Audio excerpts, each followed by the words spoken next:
Hello and welcome to our special coverage here from B20 Summit in the capital. I'm Shireen Bhan, and it is my pleasure to welcome on the program the Global CEO of Adobe, Shantanu Narayen. Shantanu, always a pleasure. Many thanks for joining us here in India. What a week it's been. We've landed on the moon quite literally. We've had an 18-year-old chess prodigy almost make it, but a long distance to go. Global CEOs and trade ministers gathered here at the B20. What's the big message that you take away from the summit so far? Well, clearly the future is bright, Shireen, but a highlight for me is always being on your show. So thank you for having me. It's great to have you back. I think the excitement is just palpable. And for us, I think we always look at it from digital and AI. That's the panel that I was on. And, the amazing advancements that technology has done to, spur the economy, everything from investment in payment schemes to a digital infrastructure to mobile devices. And, we're biased, but we think that technology is in many ways such an enabler for societal improvement. And so I think, I have been actually struck by how much in each of the groups, when they talked about the B20 groups, how much they emphasize the importance of technology. That was really nice to see. No, and I will talk about technology in a second, but let me dive down into India and Adobe's plans for India. I mean, you've been a long-term committed investor. 25 years now in India? You've just opened a new facility in Bangalore. Take me through where plans specifically for Adobe are in light of the many changes that you're seeing and the opportunities, more importantly, that you're focusing on. Well, we've been extremely excited always about, the incredible talent that exists in this country. And so when I used to come here, it was always about talent and how do we attract and retain talent. I think there are two things that have changed, I think, in the economy that are equally exciting for us. The opportunity to enable businesses, their digital transformation. As you know, we have a business that targets the chief revenue officer, the chief digital officer, the chief marketing officer. And, companies like Air India or financial services institutions like ICICI or HDFC or retail institutions, I think the way they are using technology to engage with customers. So the business opportunity associated with Adobe in India has also exploded. So it's not just about what we can develop here, but it's also about selling. And I would say the third part that actually has been exciting is we've built some fundamental technology platforms. We have one called the Adobe Experience Platform that allows people to store their profiles, and then people can engage with customers or support these customers or do commerce with the customers. So I think the startup ecosystem and how we can also engage with the startup ecosystem to build solutions on top of Adobe. So, it's no longer a one-trick pony. There's so many facets of the growth here. No, it's certainly not a one-trick pony. So let me pick up on the market opportunities that you spoke of. And given the fact that this is today one of the fastest large economies in the world, what could that mean in terms of revenue potential? I mean, how much do you think India is going to be able to contribute to revenue for Adobe globally over the next few years? Well, when we think about Adobe in totality, we have over $100 billion addressable market opportunity. And certainly, the business in India today is not where we want it to be, but the growth is tremendous. And so when we think about the growth opportunity, we don't break up by country, because... I know, but I was still trying to get a flavor of what it could potentially mean. There's no reason why it shouldn't be in the billions of dollars over time. I mean, when you look at the economy, when you look at the businesses, I was talking to Bajaj Financial Services, and you look at the growth that they're having. So, I mean, for all of these Indian companies, the world is their oyster. And, we have a multi-billion-dollar digital marketing business. So there's no reason why India shouldn't be one of the major regions for that. Let's now talk about technology. And, the themes here continue to be around the digital transition that we're seeing, how India is poised within that, and, of course, what AI is potentially going to do. Now, how do you see AI? There is plenty of euphoria. There's also the call for guardrails to be put in place. Where are we in that transformative phase of AI as of today?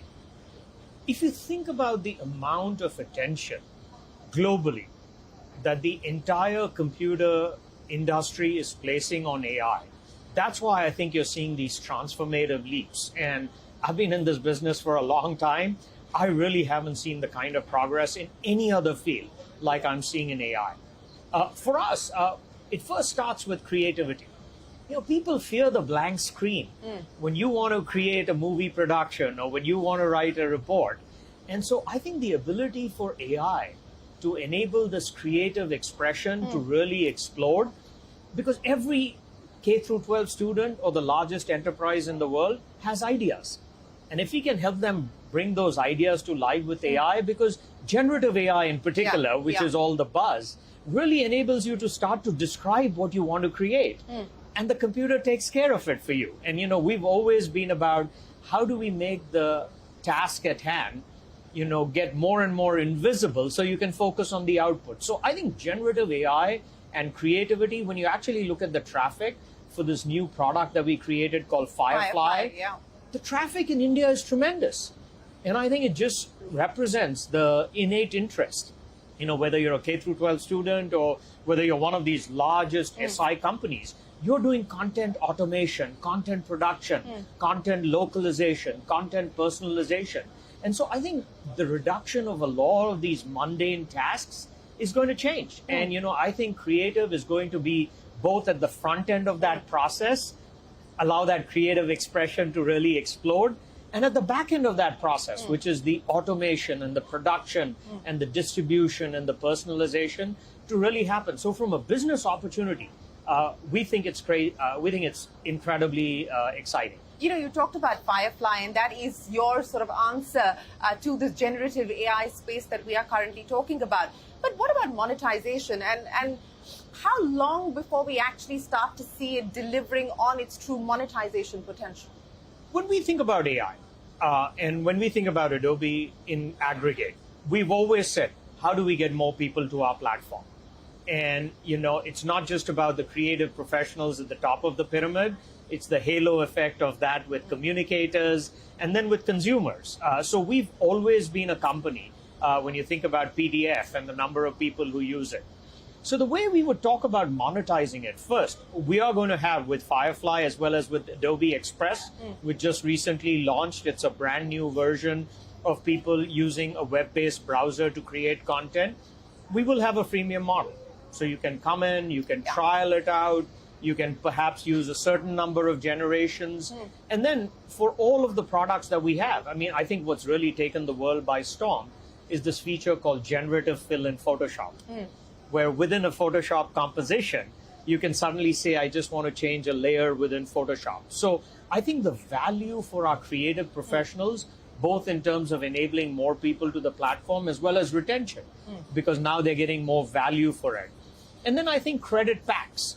And what we mean by credit packs is the ability for people to say, as I want to use more and more generations, I'm going to, be willing to pay for it. So I think we have a multi-faceted approach for monetization. But right now, the excitement is about getting people to the platform, building the absolutely best foundation models. Adobe decided we have to have our imaging model. We will have our vector model. We will have our video model. And then the interfaces, which is what individuals like you and me use to create this, how do we embed it in that? As we talk about the excitement and as we talk about this next wave of transformation, how critical is size going to be? There is, of course, capability, and that's a big part of it. But how critical is size going to be? You're in the process of finishing off, of course, basis pending regulatory approvals, your largest acquisition at $20 billion. And you're no stranger to acquisitions. But how important is inorganic growth going to be, and size? Well, I think, first, going back to the AI, an absolutely important part of AI is data, right? And how do you have data? Because at the end of the day, the AI is only good as the training. And so size is important in that when we have tens of millions of people using our product or billions of assets being created, that is input into our technology. And, the self-reinforcing loop to make our products better, size is important there. I think in terms of, you talked about talent earlier, I think it's going to be less now about numbers of people because the skill set is different. From getting computer science folks who are writing programs to model builders. So I think you're going to see a shift in India where the skill set has to change from people, having computer science background exclusively to having computer science as well as AI model building capabilities. And I think in terms of distribution, which is the third aspect of size, right? I mean, certainly we get credibility in enterprises because we use our own technology. We eat our own dog food or sip your own champagne, whatever term that you want. But I think in that aspect, the credibility that we get from saying, if we are using that data when we do Adobe Digital Index, to get that insight available and commoditized and democratized, I think that is an opportunity for us. You talked about startups and wanting to collaborate with startups here in India, and that potentially being an opportunity that you would look at. What's exciting in that space for you specifically? Is there anything that you're looking at today? Well, we're looking at it more in terms of how do they build products on our platforms. And I'll give you two examples. First, Firefly. With Firefly, we're going to have custom models. If you're CNBC or if you're Disney or if you're Coke, you want to make sure that all of the assets that you have, whether it was all the movies that you've produced or all the content that you've created, is exclusively for your use. And so I think in terms of, how we are thinking about using these models, we have these custom models for companies such as yourself. In terms of the startups, they are then going to use these as APIs to embed. Maybe there's a medical imaging application that needs the ability to generate images. Maybe there's a automation of inefficient paper-based processes. So I think the startups are less about are we looking to acquire right now, and are we looking instead to ensure that we have more distribution of our technology. While there's plenty of excitement around the many changes that we're seeing in technology, we're also dealing with global headwinds. The global economy continues to be fairly uncertain. Of course, the Indian economy is doing far better in comparison. But how would you read that into decision-making when it comes to spending, especially, on things like technology? Because we've gone through that phase of, in January, everything looked great, and then a quarter later, not so much. And it seems to have sort of moved back into some sort of a confidence zone at this point in time. I always say, I'm not an economist, so I don't try and predict the future. I rather plan for the upside and react to the downside. But if you look at the sentiment in the US, actually, sort of the doom and gloom scenario economists are, I think, less in vogue right now. And I think people feel like the consumer resilience, the confidence that exists, I think is going to drive it. Irrespective of what happens in the economy, the reality is that digital is going to be an infrastructure. So yes, we may have some business cycles, but these kinds of technology transformations or tectonic shifts are only going to be significant tailwinds and not headwinds. Speaking of the regulatory architecture that everyone's talking about, what's your thought on what needs to be regulated, how it should be regulated, and who should regulate it? It's a great question, and it's one that we as a public and private cooperation have to figure out. The first thing I will tell you is that this is moving so fast that if we prematurely regulate it, it can actually impact the competitiveness of countries. It certainly can impact the competitiveness of businesses. And so I believe that from the Adobe perspective, we look at it and say, are we ensuring that one of our core purposes, which is technology to transform, are we thinking about the unintended consequences, and how are we, in a responsible way, dealing with them? The content authenticity initiative that we have is a great example of that. We have hundreds of companies that have now signed up to say, when you create a piece of content, let's make sure that we have content credentials. And that's going to be even more critical in an AI world. It's absolutely, because then you want to know, was that generated by a human? Was that generated by a machine? But I feel like premature regulation right now can only impede progress. And so I think it's incumbent to have an open conversation. Some of the conversations that happened in the US was like, let's create a moratorium. And I'm not a fan of that. Because what purpose would a moratorium serve? I mean, a 6-month moratorium won't really do very much, will it? You're absolutely right. And it's not like everybody is going to listen to that moratorium. So if you're a company or if you're a country that's ahead, you want to, further advance your priorities. So I don't think a moratorium will do it. I think even when people talk about social, which is the thing that they all point to in terms of here is why we need regulation, let's not underestimate also, all the massive benefits that social has brought to society. So I think industry will act in a responsible way. I would be apprehensive about each country creating a different form of regulation, because then that'll prevent, sort of the global societal improvements that can happen with AI. But I think at the end of the day, we have to self-regulate, and speaking for myself at Adobe, we're very comfortable with that. Is that a fear, though, that we are now going to see countries take a position as far as regulating AI is concerned? We've seen it with data and data protection and privacy laws. And what could that then mean as far as industry and business is concerned? Well, when they've happened, first we've adhered to them, right? I think the big one that everybody talks about is, GDPR. Right. And when GDPR came about, how do you make sure? The way we think about it is, are you being completely transparent with a customer about what data you're collecting? Are you ensuring that it's saved and stored in a secure way? And are you being transparent of how you would use that data? And I think those are core principles that continue to drive us as a company. And I think it's, core principles like that people, if they can agree to, that will probably further the industry quicker than trying to have regulation that everybody's trying to interpret. Shantanu, speaking of core principles, I want to talk to you and get you to look at the rearview mirror. What a phenomenal innings it's been for you. 15 years at the helm of Adobe, 25 years altogether. What have been the big takeaways? If there are young entrepreneurs watching, founders watching, CEOs watching, what have been the big lessons, the realizations that you've learned as CEO over the last 15 years?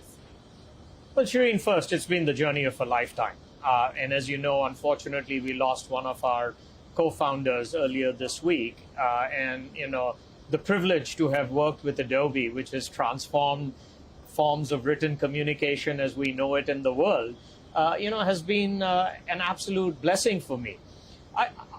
I think, people do their best work when they resonate with the mission of a company and they like the values of the company. And I'm a kid in a candy store. When I see technology, Still, I am. 25 years on. I am. And I don't know what else I would do. So I love building products. I love seeing the impact that people have. And I love working with people. I get my energy from people. The pandemic was probably the hardest part for me because, you're not with people in a room brainstorming. And so I think the message, if there is one, is do something that you love, and then it doesn't feel like a job. Yeah, but still, to have the enthusiasm, the curiosity, the passion, the perseverance, and to put that into work every day. I get that question a lot because I've been here 23 years as well. But I'm really trying to understand how it works for different people. So, what is it that keeps you going? Is there a regimen? Is there a mantra?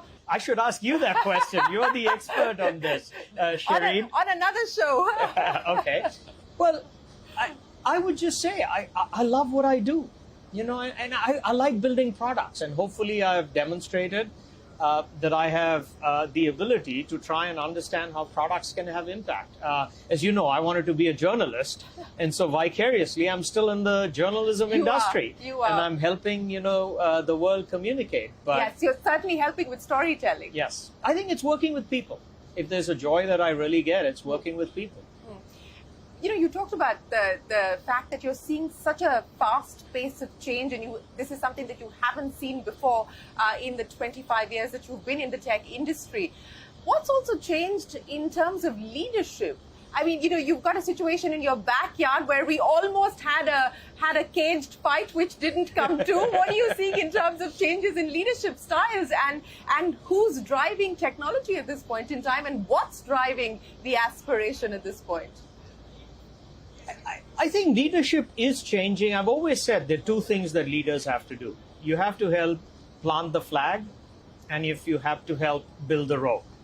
But I think this notion of servant leadership, where it's sort of the inverted pyramid, and how do you really capitalize on the ingenuity and innovation of people, because people have choices, and I think the pandemic reflected that even more. So I think most people are recognizing that leadership is about channeling, maybe it's about guiding, and it's less about, dictating. And I think that's one of the things that at Adobe we've always tried to do, which is great ideas come from everywhere. How do you channel those great ideas? I think leadership's also about making decisions. And at times you have to make tough decisions that people don't want. And maybe that's something I've just got comfortable with.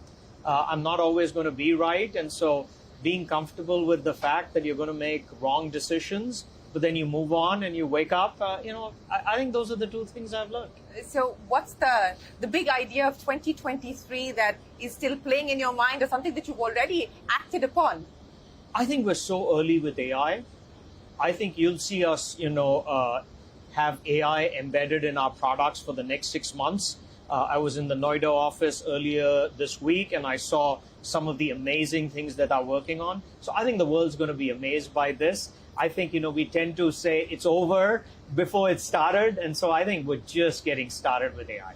Shantanu Narayen, always a pleasure. Thank you so much for joining us here on CNBC-TV18. It's been an absolute pleasure listening to your journey, but more importantly, understanding what the road ahead looks like. Thanks very much for your time. Thanks for having me as always.